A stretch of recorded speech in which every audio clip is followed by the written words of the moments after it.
दोस्तों सीटेट जुलाई 2023 एग्जाम को लेकर के आपकी जो क्लासेस हैं वो स्टार्ट कर दी गई हैं। तो जो लोग इससे पहले की वीडियो नहीं देखे हैं आप लोग जरूर देखिएगा। प्लेलिस्ट में जो है आपको लिंक मिल जाएगी। सीरियल वाइज जो है आप सारी वीडियो को देखते हुए चलिए। और दोस्तों ईवीएस की भी क्लास आप लोग जरूर देखिएगा, क्योंकि जो आपके 15 नंबर कंटेंट के क्वेश्चन आते हैं उसको जो है आप जैसे एनसीईआरटी से पूछा जाता है, तो अगर आप जो है इस वीडियो को देख लेंगे तो वहाँ से आपकी जो एनसीईआरटी है पूरी कवर हो जाएगी। क्योंकि जो क्वेश्चन है उसके जस्ट बाद जो है मैं एनसीईआरटी का पेज वहाँ पे अटैच कर रही हूँ, ताकि आपके मन में कोई डाउट ना रहे। किसी भी क्वेश्चन को लेकर के आप जो है पूरी डिटेल जानकारी रखें, क्योंकि सीटेट का जो क्वेश्चन है वो फैक्ट में नहीं पूछता है। आपको जो है ABCD करके इस तरह से देता है और पूछता है इसमें से कौन सा सही होगा। तो आप जो है थोड़ा डिटेल में जाने रहेंगे तभी उसका आंसर कर पाएंगे। तो आप लोग जो है इसको जरूर देखिएगा। कमेंट बॉक्स में जो है मैंने पिन किया है ईवीएस की क्लास को, आप उसे एक बार जरूर देखिएगा। ठीक है, स्टार्ट करते हैं आज का क्वेश्चन। तो फटाफट आप लोग जो है नए हो चैनल पे तो सब्सक्राइब कर लीजिए और वीडियो को ज़्यादा से ज़्यादा शेयर करिएगा ताकि हर स्टूडेंट तक पहुंच सके।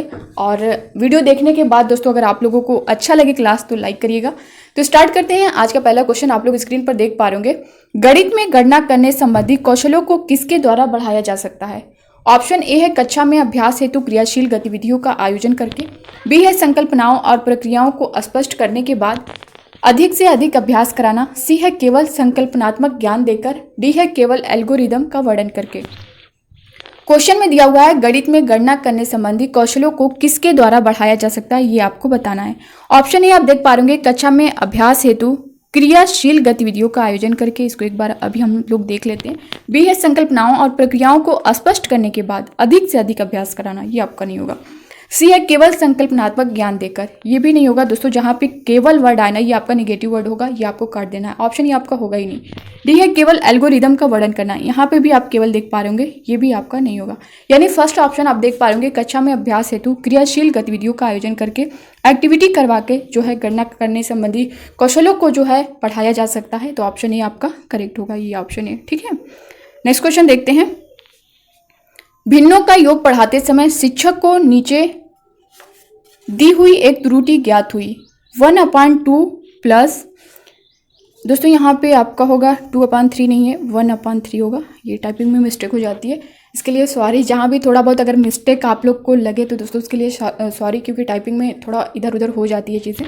तो यहाँ पे 1/2 प्लस 1/3 इक्वल टू 2/5 यहाँ पे दिया हुआ है। ठीक है, इस स्थिति में शिक्षक को उपचारात्मक कार्य के रूप में क्या करना चाहिए?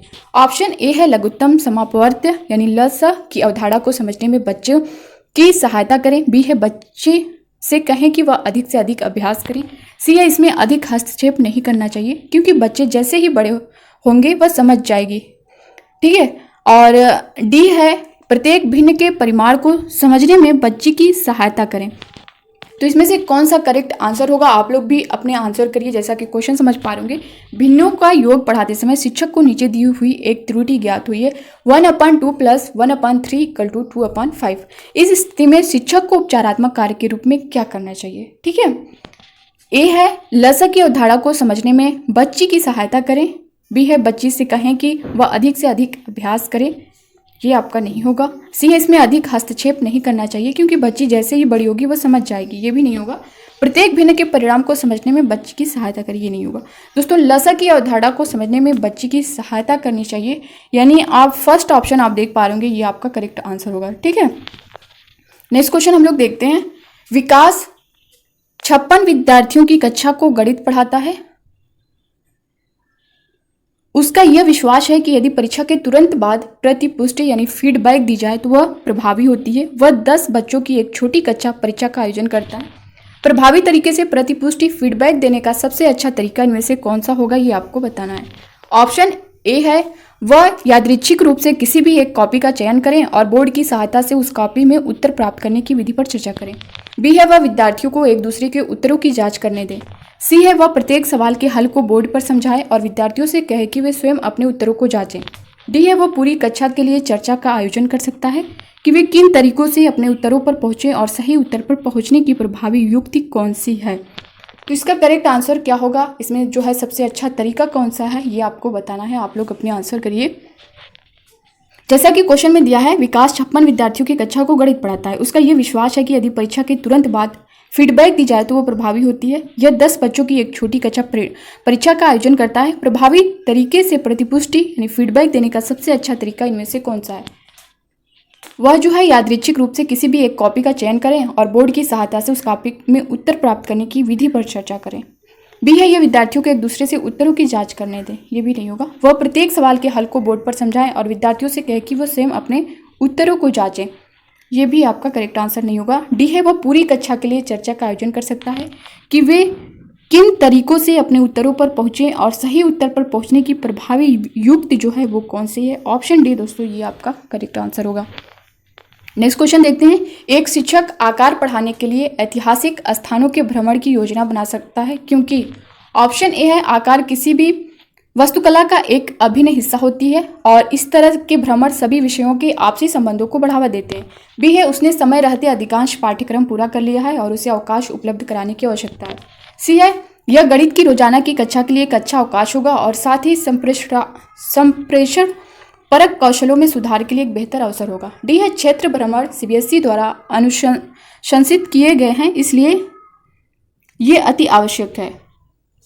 तो इसमें जो है कौन सा करेक्ट आंसर होगा ये आपको बताना है। इसमें से एक शिक्षक आकार पढ़ाने के लिए ऐतिहासिक स्थानों के भ्रमण की योजना बना सकता है क्योंकि ऑप्शन ये आप देख पा रहे आकार किसी भी वास्तुकला का एक अभिन्न हिस्सा होते हैं और इस तरह के भ्रमण सभी विषयों के आपसी संबंधों को बढ़ावा देते हैं। ऑप्शन ए दोस्तों यही आपका करेक्ट आंसर होगा। ऑप्शन ए ठीक है। नेक्स्ट क्वेश्चन देखते हैं। कक्षा 3 के विद्यार्थियों को लंबाई की विभिन्न इकाइयों को पढ़ाने के लिए शिक्षक निम्नलिखित सामग्री कक्षा में ले जाएगा। ऑप्शन ए है विभिन्न लंबाइयों और इकाइयों वाले रूलर, नापने वाली छड़, नापने वाली पट्टी जो वास्तुकार द्वारा प्रयोग में लाई जाती है। बी है नापने वाले टेप जिसके एक तरफ सेंटीमीटर हो और दूसरी तरफ मीटर हो। सी है विभिन्न इकाइयों का संबंध चार्ट। डी है सेंटीमीटर वाला रूलर और नापने वाली टेप। तो इसका आंसर आप लोग करिए जिन लोग को पता होगा और इस क्वेश्चन को आप लोग समझ पा रहे होंगे। कक्षा 3 के विद्यार्थियों को लंबाई की विभिन्न इकाइयों को पढ़ाने के लिए शिक्षक निम्नलिखित सामग्री कक्षा में ले जाएगा। दोस्तों देखिए कक्षा 3 के विद्यार्थी जो है सामान्यतः लंबाई की इकाई से जो है पूर्णतः जो है यानी पूरी तरह से जो है वो परिचित नहीं होते हैं, इसलिए उन्हें लंबाई के इकाइयों के बारे में पढ़ाने के लिए जो दैनिक जीवन में उपयोग किए जाने वाले लंबाई इकाई वाले जो रूलर हैं, नापने वाली छड़ी होती है, नापने वाली जो पट्टी होती है, इन जैसी वस्तुओं का ही प्रयोग उन्हें जो है लंबाई के इकाइयों के बारे में बताया जा सकता है इन सभी चीज़ों के द्वारा। ठीक है, यानी जो स्टिक होती है, कोई पट्टी है, कोई रूलर है, इन जो बच्चा देख रहा है डेली यूज़ कर रहा है उसको, तो इस तरह से जो है बच्चा अच्छे से चीज़ों को समझ सकता है। तो ऑप्शन ए आप देख पा रहे विभिन्न लंबाइयों और इकाइयों वाले रूलर, नापने वाली छड़, नापने वाली पट्टी जो वास्तुकार द्वारा प्रयोग में लाई जाती है, ये आपका करेक्ट आंसर होगा। ऑप्शन फर्स्ट जो है ये आपका करेक्ट हो जाएगा। अगला क्वेश्चन देखते हैं।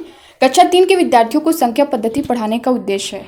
ऑप्शन ए 4 अंकों वाली संख्या के योग और व्यकलन के कौशल में प्रवीणता प्राप्त करना। बी है बड़ी संख्याओं को पढ़ने के कौशल में प्रवीणता प्राप्त करना। सी है 6 अंकों तक गणना कराना। डी है संख्याओं को सैकड़ा, दहाइयों और इकाइयों के समूह के रूप में देखना और स्थानीय मानों की सार्थकता को समझना। तो कक्षा 3 के विद्यार्थियों को संख्या पद्धति पढ़ाने का क्या उद्देश्य है ये आपको बताना है। इसमें से 4 अंकों वाली संख्या के योग और व्यकलन के कौशल में प्रवीणता प्राप्त करना। बी है बड़ी संख्याओं को पढ़ने के कौशल में प्रवीणता प्राप्त करना। सी है 6 अंकों तक गणना करना। डी है संख्याओं को सैकड़ा, दहाइयों और इकाइयों के समूह के रूप में देखना और स्थानीय मानों की सार्थकता को समझाना। ऑप्शन डी दोस्तों ये आपका करेक्ट आंसर होगा। ठीक है, अगला क्वेश्चन हम लोग देखेंगे। सबसे उपयुक्त व्यूह रचना जिसका प्रयोग धनराशि के योग की कुशलता को आत्मसात करने के लिए किया जा सकता है, इनमें से किसका किया जा सकता है ये आपको बताना। ऑप्शन ए भूमिका निर्वाह यानी रोल प्ले। बी है बहुत सारे सवाल हल करना। सी है सूचना और संप्रेषण तकनीक ICT का प्रयोग करना। डी है प्रतिरूपों का प्रयोग करना। तो इसका करेक्ट आंसर क्या होगा दोस्तों? देखिए सबसे उपयुक्त व्यूह रचना जिसका प्रयोग धनराशि के योग की कुशलता को आत्मसात करने के लिए जो है भूमिका निर्वाह किया जा सकता है, रोल प्ले। ऑप्शन ए आप देख पा रहे होंगे ये आपका करेक्ट आंसर होगा। अगला क्वेश्चन देखते हैं। एक शिक्षक आधार और स्थानीय मान की संकल्पना का विकास करते समय कक्षा में निम्नलिखित पहले का प्रयोग करता है। मैं 8 दहाइयों और 4 इकाइयों से कम हूँ, इस गतिविधि का उद्देश्य है। ऑप्शन ए है आधार 10 और स्थानीय मान की संकल्पना को दृढ़ करना। बी है योगात्मक आकलन करना। सी है विद्यार्थियों को दहाई और इकाई की संकल्पना से परिचित कराना। डी है कक्षा में कुछ मज़ा करना और एक रास्ता को तोड़ना। ये तो आपका होगा ही नहीं। तो आप लोग भी जो है इसका आंसर करिए। अब 3 ऑप्शन है आपके पास, इसका आंसर आप लोग करिए। दोस्तों देखिए इसमें क्या है कि मैं 8 दहाइयों और 4 इकाइयों से कम हूँ। इस गतिविधि का उद्देश्य है कि आधार जो है वो 10 यानी 8 दहाइयों और स्थानीय मान की संकल्पना को जो है दृढ़ करना है। ऑप्शन ए है आधार 10 और स्थानीय मान की संकल्पना को दृढ़ करना, ये आपका करेक्ट आंसर होगा। अगला क्वेश्चन देखेंगे। योग और व्याकरण पर आधारित शब्दों में दिए गए सवालों को हल करने की विद्यार्थियों की दक्षता का आकलन करने के लिए आकलन के शीर्षक हैं। ऑप्शन ए है सवाल का बोधन और सही जवाब लिखना। बी है सवाल की पहचान, सही संक्रिया निष्पादित करना। सी है गलत आंशिक रूप से सही, पूर्णतः सही। डी है सवाल का बोधन, निष्पादित की जाने वाली संक्रिया की पहचान, समस्या का गणितीय रूप में निरूपण, सवाल का समाधान और प्रस्तुतिकरण। जैसा कि क्वेश्चन आप लोग समझ पा रहे होंगे, योग और व्याकरण पर आधारित शब्दों में दिए गए सवालों को हल करने की विद्यार्थियों की दक्षता का आकलन करने के लिए आकलन के शीर्षक हैं। दोस्तों देखिए योग और व्याकरण पर आधारित शब्दों में दिए गए सवालों को हल करने की विद्यार्थियों की दक्षता का आकलन करने के लिए भिन्न शीर्षकों से सवाल हो सकते हैं, जैसे सवाल का बोधन, निष्पादित की जाने वाली संक्रिया की पहचान, समस्या का गणितीय रूप, निरूपण, सवाल का समाधान। ये सारी चीज़ें जो हैं शीर्षकों से अभ्यास सवाल पूछे जा सकते हैं। तो आप देख पा रहे होंगे ऑप्शन डी ये आपका करेक्ट आंसर होगा। ठीक है, अगला क्वेश्चन देखेंगे। षटभुजाकार पिरामिड के बारे में कौन सा कथन सत्य है, इसमें आपको बताना है। ऑप्शन ए है इसके 6 षटभुजाकार फलक होते हैं जो 6 आयताकार फलकों से जुड़े हुए होते हैं। बी है इसके 6 फलक हैं और प्रत्येक फलक षटभुज होता है। सी है एक बिंदु पर मिलते हुए 6 त्रिभुजाकार फलक के साथ इसका षटभुजाकार आधार होता है। डी है इसके 2 षटभुजाकार फलक होते हैं और 6 आयताकार फलक होते हैं। षटभुजाकार पिरामिड के बारे में कौन सा कथन सत्य है, इसमें आपको ये बताना है। तो दोस्तों षटभुजाकार पिरामिड में एक बिंदु पर मिलते हुए 6 त्रिभुजाकार फलक के साथ इसका आधार षटभुजाकार होता है। तो ऑप्शन सी आप देख पा रहे होंगे, ये आपका करेक्ट होगा, ऑप्शन सी।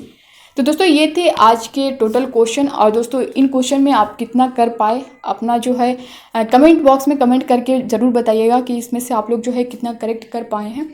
बाकी दोस्तों बस इतना ही, मिलते हैं हम नेक्स्ट वीडियो में। और आप लोग जो है वीडियो को ज़्यादा से ज़्यादा शेयर करिएगा, नए हो चैनल पे सब्सक्राइब कर लीजिएगा, ईवीएस की क्लास आप लोग जरूर देखिएगा। मिलते हैं हम नेक्स्ट वीडियो में, तब तक के लिए bye bye, take care, thank you, खुश रहिए, पढ़ते रहिए।